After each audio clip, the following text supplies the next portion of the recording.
Okay, so this next recipe is using kohlrabi, and I think I'm saying that correctly.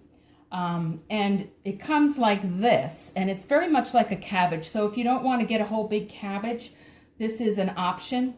And so it comes with all these little strings attached. And you can eat the leaves, you can eat the stems. What I did with this is I cut off the stems and I'm going to use them in my smoothie. You could also use them in a salad. And so what I did was cut the last one in half and then in half again. And then I trimmed off the hard outside. You don't have to do that, but it's a little tough. And you take off all these little arms and everything. And I have one here that's already cut down. It's trimmed. And what I did was you can cut it either like just into chunks like this and cook it.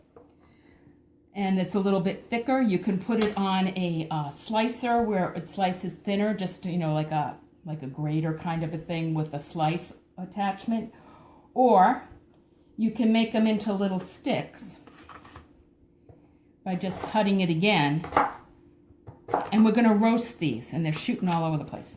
So that's the kohlrabi. And then this is the Japanese eggplant. It's a smaller version of the big eggplant, but it's longer. And what I did with this is I cut off the end, cut it in half and about eighths.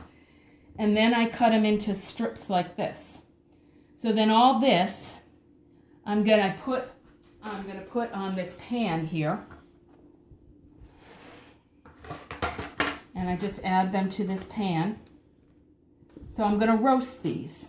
And I'm going to roast them at about 450. Now, there are some, with the eggplant, you can eat it raw, but you don't want to eat a lot of it raw, so I'm not eating that raw. But the kohlrabi, you could actually cut this up and put it in one of those breakfast, those little packages of vegetables, the little containers.